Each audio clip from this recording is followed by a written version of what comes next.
we recently changed our name from John Burton Foundation to John Burton Advocates for Youth. We're very excited about that, and we also have a new website. You can see there on the screen. It's JBA4Youth, F-O-R-Y-O-U-T-H, spelled out, .org. So check us out.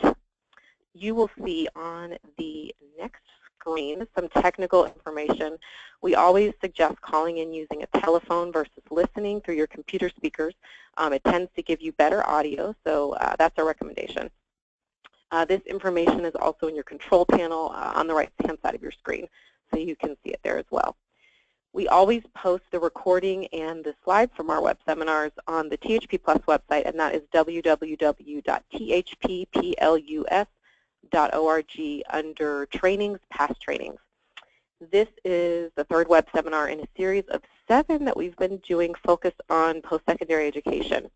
So these webinars are monthly. They're held the second Thursday of the month from 10 to 11. And if you're registered for this web seminar, you're registered for all of them. So there's no need to re-register for them every month. The post-secondary ed webinars that are running through the month of May, you are registered for all of them if you're on today's webinar.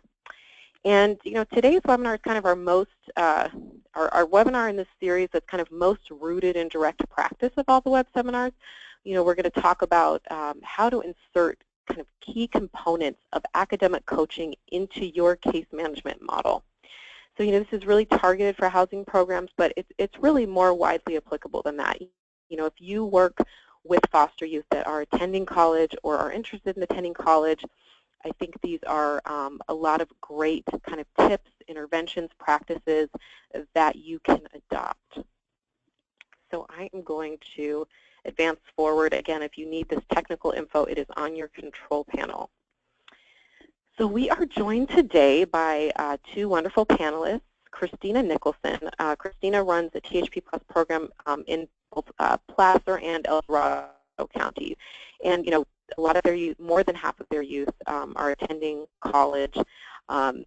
Placer County is one of the counties participating in the THP Plus extension, which requires that for those youth who are participating in that extra use of THP Plus, they must be in school. And so whole person learning uses kind of a more intensive model for those youth, academic or case management model for those youth who are in school. And there are very specific components of that case management model that I've asked Christina to share about today. And then Shanina Shoemate, who you guys met earlier, she was very excited that we fixed our audio issue, and so was I.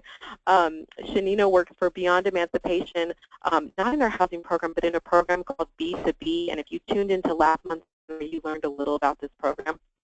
B2B is sort of kind of a bridge between child welfare and college. Shanina is a Beyond Emancipation employee, but works primarily on campus at Laney College, which is in Oakland.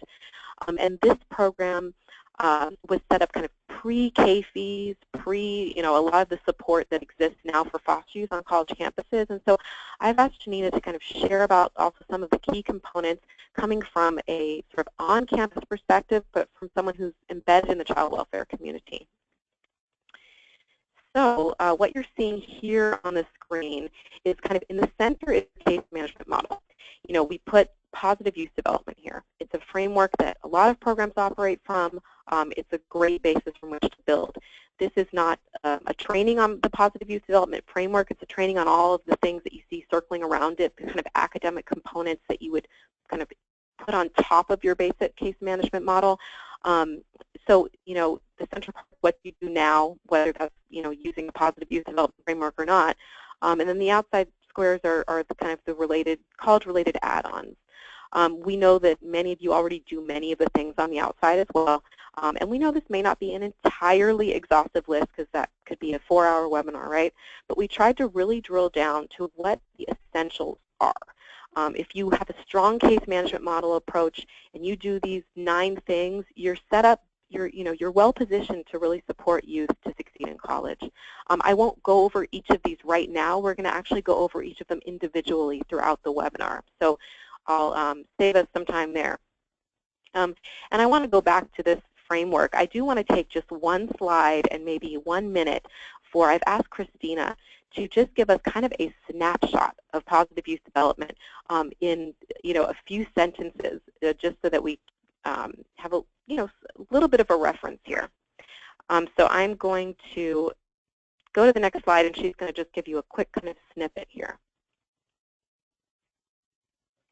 So Christina, if you can unmute yourself, great. So the supports and opportunities that are listed on the screen here are from Michelle Gambone and James P. O'Connell, who condensed the youth development research into one youth development framework, and this is kind of the heart in terms of supports and opportunities. The key piece here is that the bottom rung is based on safety, and a lot of times when we get started working with youth, we sometimes want to go right up to the top to skill building and just start there, rather than spend a little bit of time developing emotional and physical and cultural safety and developing a relationship with youth. And when we do that, it changes the approach and how our skills get developed. So as we move forward in these slides, it's just a good thing to keep in mind that we want to have those youth in the driver's seat, and it's based on their hopes and dreams and interests. And we're remembering that sometimes we have to go back to safety and relationship building if we're hitting a roadblock sometimes in terms of skill building. Thank you. Next slide, please. Thanks, Christina. That was very succinct, and I appreciate that that you provided. Okay, so kind of number one, being fluent in post-secondary education. So this really is about knowing everything that is key to supporting youth in post-secondary ed. This is kind of very obvious that your case managers would need to have basic info on these things, but we kind of went down the list and said, what are the very kind of basic things that a case manager would need to know that's helping youth in college? And so you can see that there. Kind of almost, it's like people talk about legalese. When lawyers talk legalese, it's like you have to talk, colleges. You know what I mean? You have to know what these things mean. You have to know, what is matriculation? What is SAP? What is satisfactory academic progress? What does it mean, when a youth takes a W on their transcript? What do all these things mean? And some of these things we'll talk about more in depth later, but it's really about becoming familiar and comfortable with these things and understanding deadlines and timelines. A great resource, and I've put in these boxes on the right-hand side, you'll see resources next to each of these or some of them. But what I keep referring back to is the California College Pathways website. I know we're like a broken record with this, but it really has a lot of great resources. The post-secondary ed kind of division of our organization, run by Debbie Raucher, manages this website. It really has great resources, and it can also point you to additional resources. So you can see that it's mentioned several times there. And you can also see that in each of these issue areas, or in a few of them, we've either had webinars or we have upcoming webinars. So you're not going to leave today being an expert on all these things, but knowing that that's what you need to go do. So we're going to go, through this web seminar, and you're going to hear a lot of, you need to know these things. But it would take us an hour for you to know these things. So I want to really encourage you to, when you see a topic that you really need to know about, go visit that webinar that's already happened, or attend the upcoming webinar, look on the website, really become versed in these things, okay? And so I am going to pass it over to Shanina for this slide. Hi, everyone. The slide, I'm going to point out 4 points that I think is very important about this slide. So I always tell my students, your degree, diploma, and certificate all have your name on it. How you want to earn it and want to keep it is up to you. So keep in mind that financial aid is one step to a multi-step process. So if you have a client that wants to learn patience, this is a great way to teach them. So here are my 4 points. And also, depending on your role in your agency, the whole point is for you to gain a stronger awareness of the process to help your clients. But it's also most important to keep in mind this is a step-by-step process. And this is something that every year your clients will have to do for financial aid. So the first point I want to bring out is whether you're working with new, continuing, or returning students, it's important to look at your client and look to see what would be the best approach. Would it be one-on-one? Would it be group? Is it better for them to bring their support system along with them? Or is it better if the campus already provides financial aid workshops, then go ahead and just take a mini field trip to that campus to, to do the financial aid workshop. But it all depends on your role. The second thing I will point out is it's also important to coach your clients in making sure that their documentation is kept safe and accessible. So keep in mind that, applying for financial aid and Chafee and all these scholarships is one step, but the other step is actually going onto the college campus and submitting paperwork. So sometimes completing the financial aid process does take more than 3 to 4 times going to the campus. So for example, one of the things that I do, depending on the client is in the task, is I usually do appointments per task, per topic. So one client in particular, I would say, the first thing we'll do is submit the FAFSA, then we'll follow up. The second appointment will be following up with the financial aid office to make sure everything is received and what is the verification information that is needed for the financial aid. And then after that, assisting the student in getting that information to submit for financial aid. And sometimes that requires, getting your tax transcript and a bunch of other stuff depending on the student. And then after that, submitting that verification and then also confirming as well. So usually I do, because this is my role, a 5-step approach in making sure students are turning in their, everything is processed and completed and done, and nothing is hindering them from getting their financial aid in a timely fashion. So keep in mind that depending on your role, it's a team effort. So financial aid is not like this one-stop shop and it's done. It's really a process. It's really a team effort. And so it's really important to identify who the foster youth support person is, liaison, or just people genuinely who love working with students and have a heart for working with students. So, and the fourth thing I'll add is the satisfactory academic progress. So it's very important that students pass their classes and they enroll in classes that they're able to manage. And so it's important to really coach them on their academic ownership, which is important, and then also taking accountability for their own success in the process. So next slide.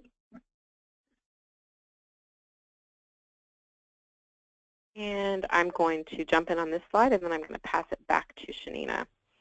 So, matriculation is a multi-step process, and this is really about becoming familiar with matriculation so that you can assist youth with avoiding unnecessary placement in remedial courses.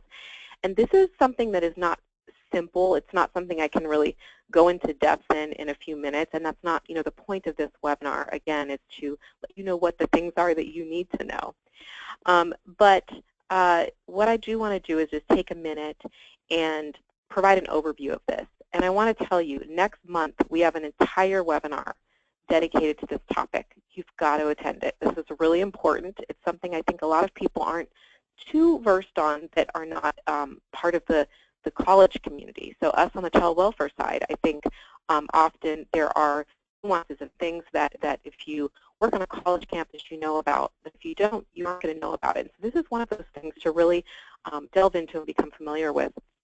Assessment tests, excuse me, are part of the matriculation process, and they determine what classes the student can be placed in.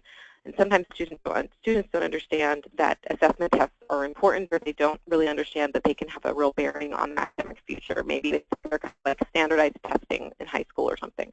But the truth is they really are important, because if a student doesn't perform up to kind of what their level is, they can be wrongly placed in a course that's not at their level. And what happens if they don't perform up to a certain level is they may be placed in remedial courses.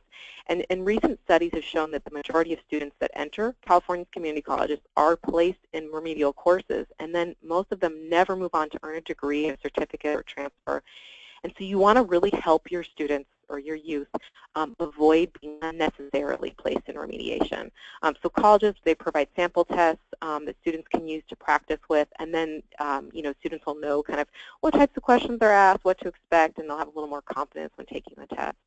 And if a student is placed in remediation, because we also know that some students are going to be placed in remediation, that's the level that they're at, and that's okay.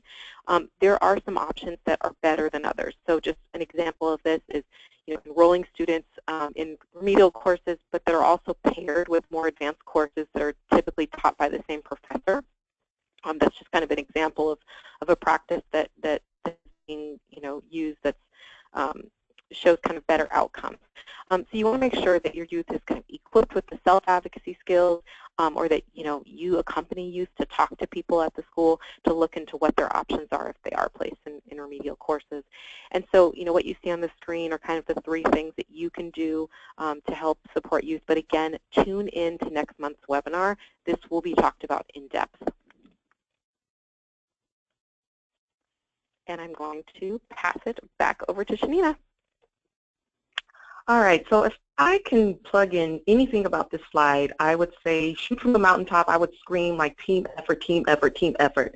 The more things are connected, the better supported youth will feel and know that building their permanency, building their dreams and goals, that they can go to targeted people in order to achieve such end. So the 2 things I would definitely highlight about this slide is the warm handoff and being awareness of programs. So the warm handoffs are definitely great, especially when something goes wrong on campus or something needs to be troubleshooted.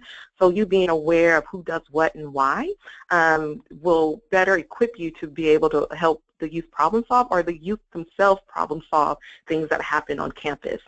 The second thing is being aware of programs. So it's important to know, and the clients to know what programs that they're eligible for and what programs fit their goals and dreams. But keep in mind and be conscious about making sure our clients don't overcommit. So what happens is that I see, foster youth are eligible for a lot of programs. And then, for example, I have one client that has a total of 5 programs they're committed to off campus, and then on campus they have a total of 6 programs that they're eligible for. So that's that's a lot of programs to commit, along with going to class, studying, meeting with teachers, and all the other stuff. So keep in mind to make sure that students enroll in programs that most make sense, but also making sure and keeping in mind what is the client's balance, and making sure they stay committed to those programs that they're connected to, that they feel that support them the best. And it's also a learning tool to make sure that they keep to their word, and making sure that, if, say, for example, EOPS requires 3 appointments with a peer advisor and 2 appointments with a counselor, they have to keep those appointments because those are requirements to stay eligible for the program. So, and if your housing program has also requirements, keep in mind that they also have to keep those requirements too. So keep in mind that just because, there's on-campus support and off-campus support, but some of those programs do have requirements.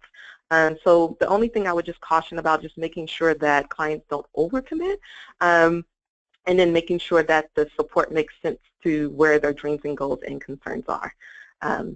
And next slide, and I will pass it on to Christina. No, Shanina, it's still you. It's still me? Oh, sorry, yes. I have the slide out of order. My bad. Okay.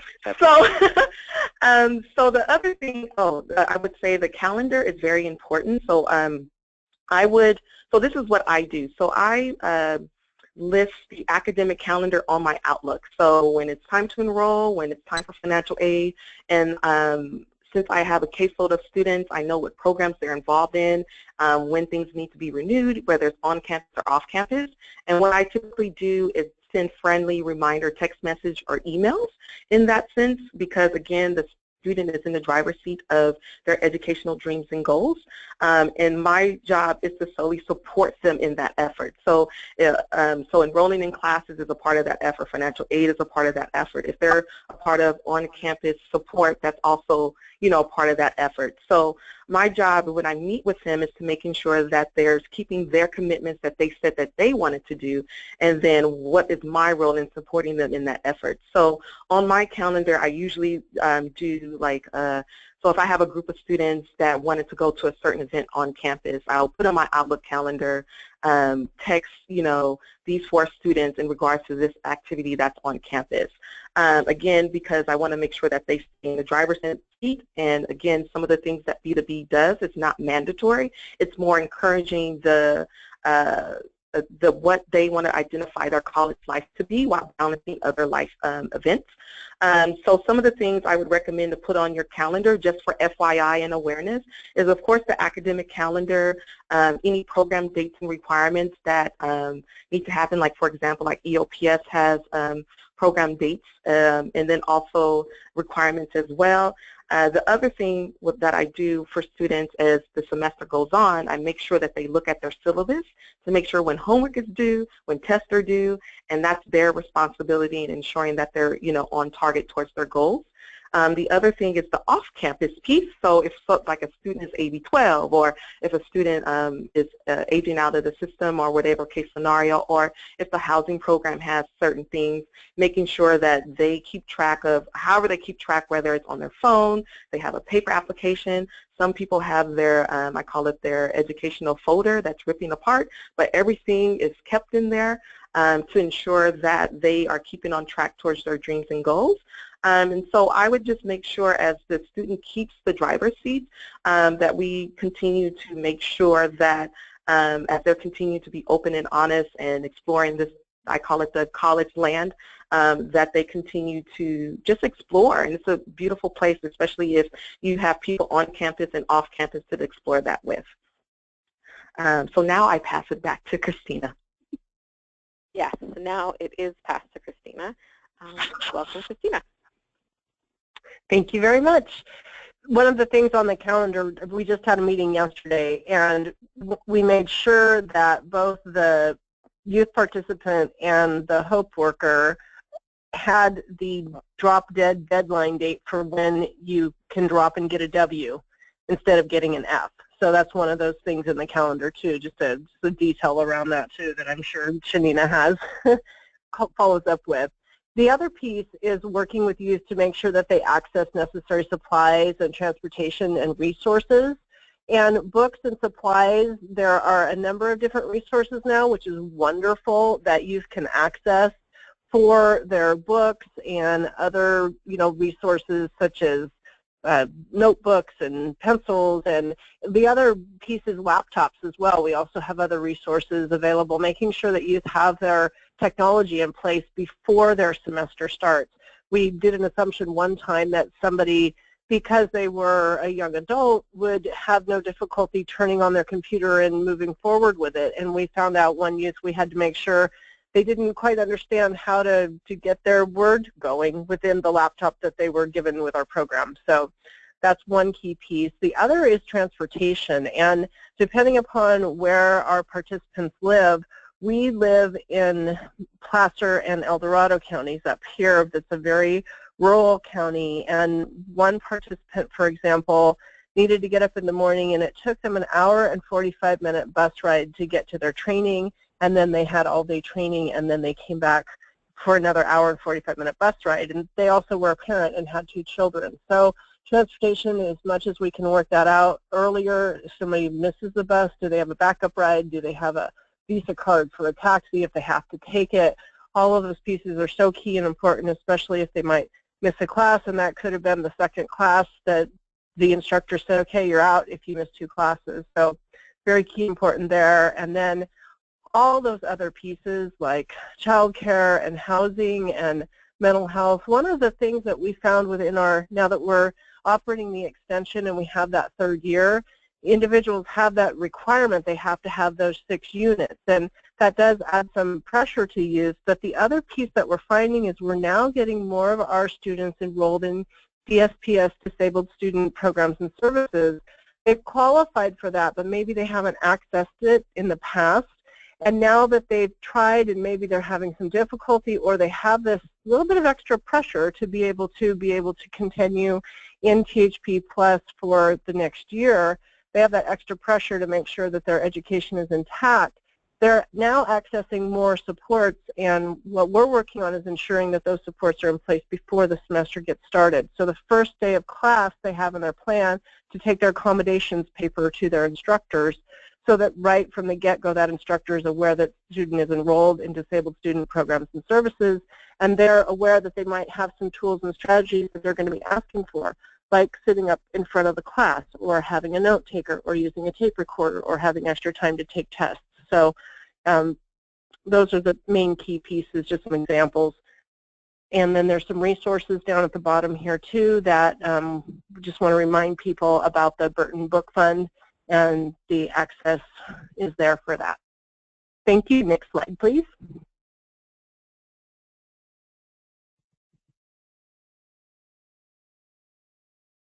So another key piece is that we want to have regular check-ins on academic progress.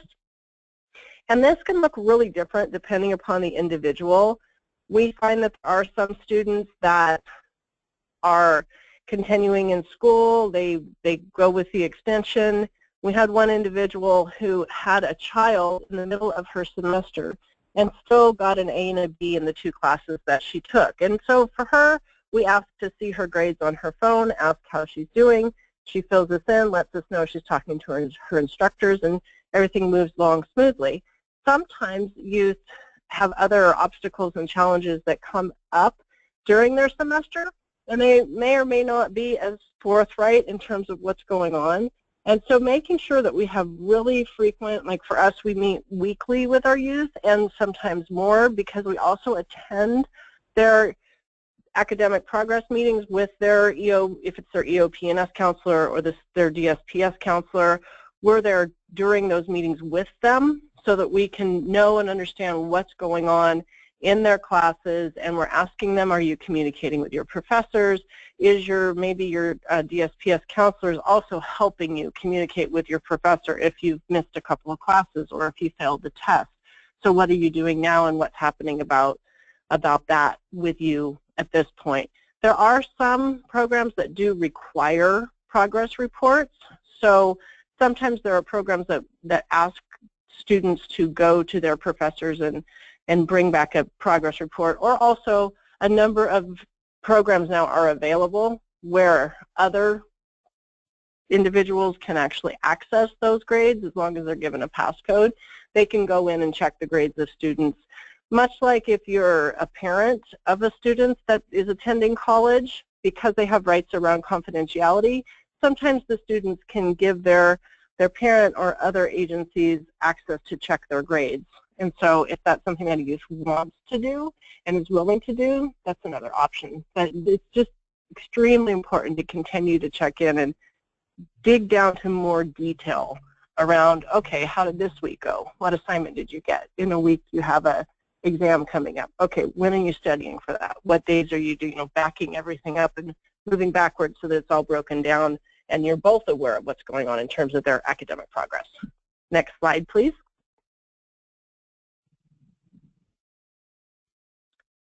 So wanting to have hands-on with activities related to post-secondary education, it's just essential that students have an academic case plan, and they're going to be required to do that with their school. Also, sometimes youth are enrolled in Department of Vocational Rehabilitation, or they're enrolled in other agencies like the WIOA agency, and they have each of those agencies is going to have a specific plan for the youth that's written in terms of what's based on their goals. And so as much as we can to try to coordinate with all of those different agencies and ensure that that academic plan is being followed through and that it's in line with what's happening not just in their areas of academic, but their housing, their education, their employment, their health, anything legal. We want to keep all those in line with each other. So we want to, like I was saying before, consider attending meetings with youth. We actually have that. We wrote that as part of our extension contract agreement. We have an extension agreement that students sign and say that they will work with their HOPE worker as well as their supports, and that they will be attending meetings, and they understand that, and they're signing off and agreeing to do that. So that means we're getting releases of information with all those different agencies, and the students are willing to sign those. And then really looking at making sure that it's not our goal for the youth to go to school and major in psychology, but that that's something that the youth really wants to do. Because sometimes if we just have a quick conversation and then we just go ahead and sign somebody up for something, they don't necessarily do as well as when they take some time, again, backing up and looking at what they really want to do in the long term and then do future pacing from there. Okay, next slide, please. And a key piece of this is we want to have early intervention to prevent any future crises. And we do have that happen sometimes with students that they're in the middle of their semester and everything goes south, and all of a sudden they say, for example, somebody's in the hospital for a 5150, and then school falls to the wayside, and who's communicating with who, and do the professors know, and do the college staff know, and how do we work with all that? As much as we can, if we've encouraged the students to develop relationships with all of those key people in their life, and then it's sort of a reminder, well, did you talk to such and such, did you let such and such know? And then they can make sure that they withdraw from the class appropriately, that they can continue with their college plan and their financial aid as they move forward, ensuring they can do everything they can so that they can either withdraw or they can get connected with tutoring and resources. Like I was saying earlier, we now have, I think it's 3 of our youth that are on the extension. They did their individual transition plan, and one of the goals that they have I think all 3 of them wrote on that first day of class, I want to make sure that I take my DSPS paper to the professor. So that's part of their goal, to make sure that communication is there and then that's happening in the beginning and it's all taken care of, and they can, that way they're together.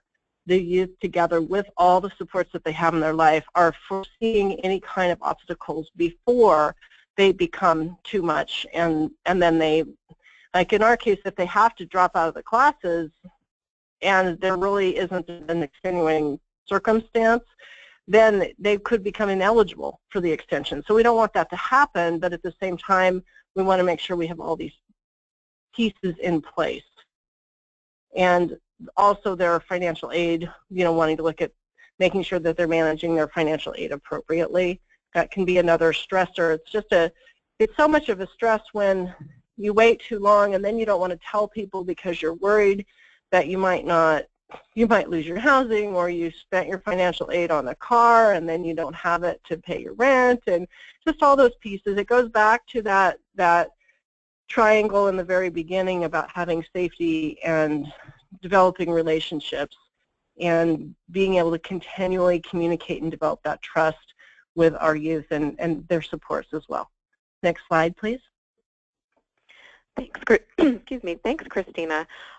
So I want to just pause here for a second, and before we move on, I want to encourage people, and some people are already doing this because you've been on our webinars before, but we do a Q&A at the end, and we take questions from the questions box. So if you have any questions about anything that's been mentioned today, enter it into your questions panel and hit send, and what we do is we save them, and then at the end we take questions. So I just want to remind people of that, and now we will move on. So the last, kind of the 4th box that you see there, ensure student is managing financial aid appropriately. We wanted to delve a little bit deeper there. Like I said, there's many things in this webinar that we could do, and we have done and will be doing webinars on. There's a lot of stuff in here, a lot of content. This area we just want to take a couple slides to just delve a little bit deeper into. Because this is something that we hear about way too often to not talk about. And I want to refer you again, there's a webinar at the bottom of the slide. You see with the When Financial Aid Backfires. This is a webinar that is entirely on this topic. I encourage you to look at it. But what we do want to touch on quickly is just this concept of an overpayment. Students must maintain what's referred to as satisfactory academic progress, or SAP, in order to remain eligible for financial aid. So that's one piece of managing your financial aid. But then there's this other thing that happens far too often to students where they receive an overpayment. So, and this has to do most often with withdrawal from classes. So, when a student drops the class or withdraws, but has already received their federal financial aid based on a certain number of units, that's when a financial aid overpayment can occur.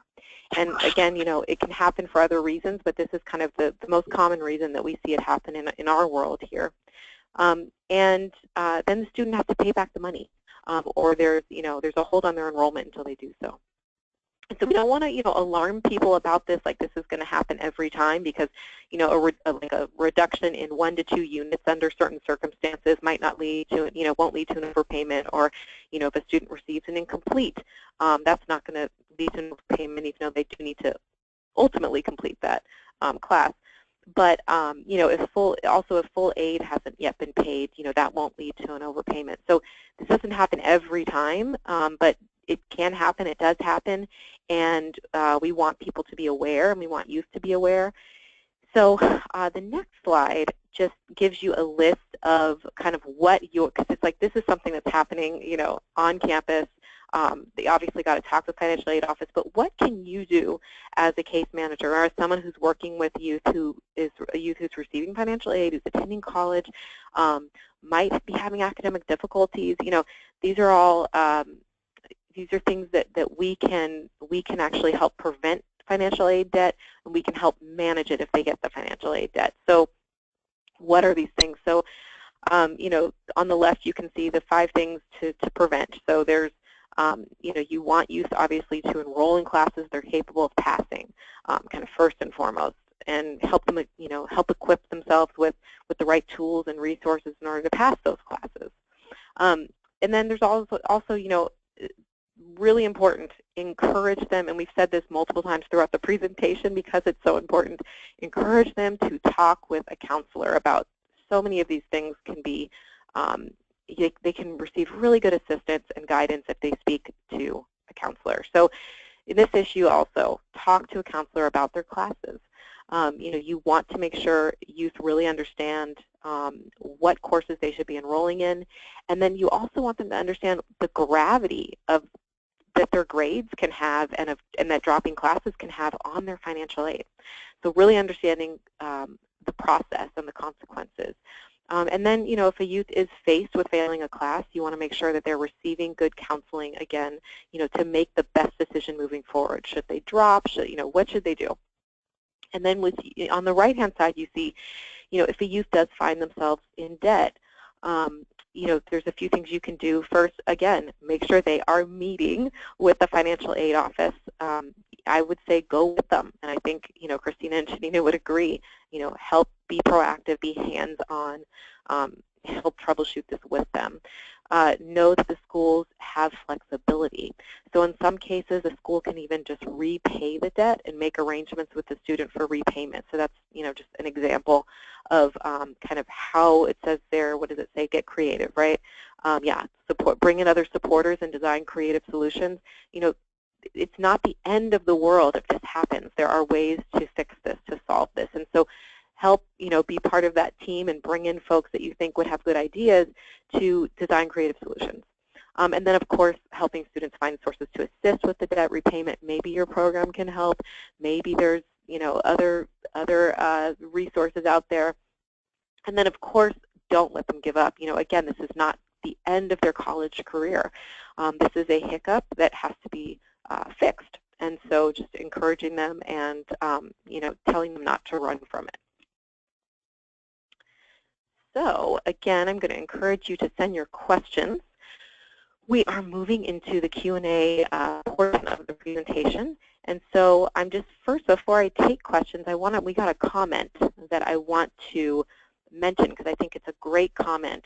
It goes back to in the beginning of the presentation, we talked about assessment tests very briefly and the importance of preparing for those tests. And there's also another key piece of information that someone sent in. They said, make sure that youth get the right accommodations for testing if they have an IEP for the assessment tests. I think that's a great comment. I would, in fact, add that to the slide if I had the ability to right now. I think that's a fantastic addition to that slide. We know that a lot of our youth might have IEPs, and so that's a really important thing to remember in reference to the assessment tests. So next we are going to move into the questions portion. So I'm going to pull our questions up here. The first question is, and we always get this question. This is a great question. When will these slides be posted to the THP Plus website? So I will do that today. So you'll be able to access the audio recording and the slides on the website later this afternoon at www.thpplus.org under trainings, past trainings. I will also send all of you who, not just even who attended, but who registered for this webinar, you will also receive an email that has not the audio recording because it's too big of a file to send, but it will have the slides in it. So you'll get that pretty soon after we close out here. So the next question is in regards, and this I'll give this to Shanina, in regards to the matching calendar, especially when it's beyond reminding them of important dates. So I think what she's saying is, really syncing your calendar with the youth's calendar and kind of being that in the mix with the youth. Kind of how do students perceive this? Do they perceive this positively, or is it more mixed? So I guess kind of what is their reaction to you being all up in their calendar, Shanina? I think it depends on your relationship and rapport with the student, right? So I usually, if it's a new student and I go between student and client, so I mean the same person, usually when I first meet someone, I always tell I'm your educational guru. I am your red carpet to the educational land. And so I usually try to introduce myself that way so they understand that I'm not trying to get all in their mix in their business, but basically if education is your goal, this is what I do. And so I really explain what my role is and making sure that they understand this is why I'm doing this. So one is that I understand that, foster youth they're accountable to a lot of people all the time. So what I try to do is really make sure that they understand my role and what my role is. And so, for example, if I had an appointment with a client and we were supposed to submit the financial aid application today, and say, for example, their PO wanted to meet with them the same day and the same time, usually what I would do is either flip the appointment, or I can give it to someone to help me, to assist me with that if our schedules don't align. But I usually try to make sure they understand the reason why I'm texting them is because these have hard deadlines and they're not, some of these deadlines are not favorable, like the last day to add classes, and the last day to drop classes. These things are very hard deadlines, and so I really try to make sure that they understand that. And then the other thing that I try to do so it's not too overwhelming is I communicate in the fashion in which the client wants to receive the information. So if it's email, if it's text, if it's a phone call, if it's a weekly meeting, I just kind of arrange my schedule to do that. Or if they feel it's better for me to meet with their team because they already have an established team, I can do that and assist that way. But I usually try to be as upfront as possible and kind of work with the client about, school and how I'm integrated into their schedule so it's not too overwhelming and not too bombarded into their face, if that makes sense. Thanks, Shanina. And I have a question. I'll pitch this one to Christina. This is a very open-ended question. How do you help students when they have a lack of motivation to attend school? Well, I think that a key piece of that is moving backwards in terms of how they got to school in the first place. Sometimes youth enrolled in school or even their financial aid got filled out for them, and they sort of weren't really involved in that process when it happened. And so when they get to campus, they're really not invested. And also, too, sometimes they have classes that they kind of feel like somebody signed them up for them or said, oh, and sometimes they have to take, with remedial courses, they have to take the math and the English to get caught up. But if there's something that they can do, like yoga or ceramics or something that interests them that they think would be fun or that is also a benefit to them. Like we have one individual who last semester had algebra and I think career planning, and they had trouble in both of those classes. And this time, instead of taking the algebra, their 8 units are 3 different courses ranging from personal development to peer mentorship to career planning. And so are interested in those courses, and they're giving them skills as well as they get the grades for them, and so they feel like they're more invested and they have more benefit. A lot of it is just kind of going back to the question of, if you could wave a magic wand off into your future and you could wave a magic wand, what career field or what would you want to do that you're going to be doing probably more time in your life than the time that you spend with people in your family. You're going to be spending more hours at work, and if you could get up in the morning and go and do that type of work, what would it be? What do you see yourself doing? What might that be? And then you could backtrack to how that gets to going to school. Like, we had a person who hasn't graduated from high school, and they really weren't interested. They're working at a restaurant, and they really weren't interested in wanting to go back. There's a lot of credits to get to that high school diploma. And so then after a while of working in that restaurant, they now are really interested in wanting to go to chef training. And American River College has a really great culinary arts program. But in order for him to get there, he has to get that high school diploma or GED. So now for him, that's his goal. It's not like we thought it was a great idea before, but now it's his goal. He wants to do that. And he'll get that piece, and when he goes to school, he's going on that culinary arts track, and he's very motivated because that's completely related to his life and what he wants to do for himself for his future. Thank you, Christina. That was really helpful. So next, I have a question, I think also for Christina, since Shanina, you don't work in the housing program. I think this would make sense for Christina to answer. What is the typical caseload for each staff member? For each case manager, I guess. So usually around 10. It's very intensive, and if young people are parenting, then oftentimes we look at that as 2, because it's not just an individual participant, it's an entire family. So we're working with them, and a lot of more issues around child care, a lot more around coordination with health and other resources. And yeah, the maximum that we ever have any of our workers is 10 participants, because it's a very intensive financial support as well as life skills training. And then when it's the extension, it's even more detailed and intensive, particularly around education. But it's all of those domains of transition, from health to legal to transportation to housing, and ensuring that all of those are working together. And of course, they're all codependent on each other without the money for the housing and the employment or the financial aid coming in. So I think that answers that. I'm not sure. Okay, thanks. Yeah, so 10, but with counting dependents of foster youth in the ratio. Yeah, so somebody might have 8 because they have 2 or 3 participants that also have 1 or 2 children, and potentially an individual that's living with them, like not a spouse, but baby daddy or baby mommy. Okay.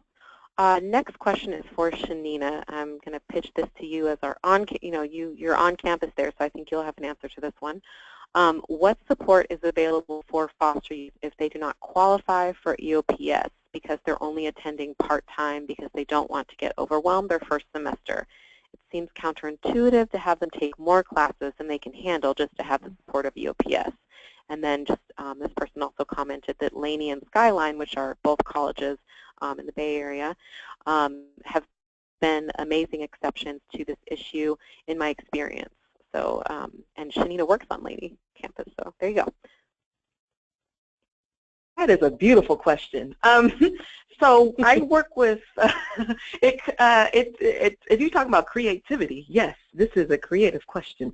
So usually if the student is not DSPS, so for example, if a student was DSPS, they can be enrolled in 6 units and still be eligible for EOPS. So they would just need a verification letter from DSPS saying that, they're enrolled in lesser than 12 units. So if there's a student that's not even eligible for that, usually I look at the learning communities that are on campus and the student clubs that are available there. There's several, like each campus have some type of learning community, some type of groups that are on campus so that students feel supported and also feel connected on campus. So for example, I have some, so my program that I help coordinate in on the Laney College campus, there's a lot of students who are eligible for programs such as the UBACA program. There's the Puente program. There's a couple of other programs as well. And also Laney has a huge student activities. And so there's a lot of things and a lot of support that Laney offers outside of that. And then also Laney is connected to the community for, you know, communal stuff. And also there's a lot of scholarships as well. So I kind of find out what the student is eligible for, and that means also for county and also for, you know, just nonprofit agencies in general and programs. And then from there, we both create a plan to address whatever the need or concern is, or if that client needs ongoing support regarding this issue. And so with that, we create a creative plan so that the student can stay at 6 units and then feel well balanced while, you know, addressing other needs. Keep in mind, each unit is about an hour. So if the student is enrolled in 6 units, that means that 6 hours in class, and then there's 6 hours outside of class, meaning the study time, meeting with teachers, and all the other stuff. So in total, just in study time and class time, a student can spend up to 12 hours just with school-related to stuff. And that's not including any other stuff. So any appointments, or if you have students that have mental health appointments or doctor's appointments, if they have kids, that's not including any of that stuff. So if you look at 40 hours a week, if a, you know, school related to work, 12 hours of that is dedicated to school and not anything else. So just to keep that in mind as well, and I really appreciate whoever made the comment question, that you're looking at the life balance of students. We want to make sure that they have that permanency as they age out of, you know, like 24, because I know one of my goals is to make sure they understand their own balance and when it's too much. So it's a great way to introduce that. Thanks, Shanina.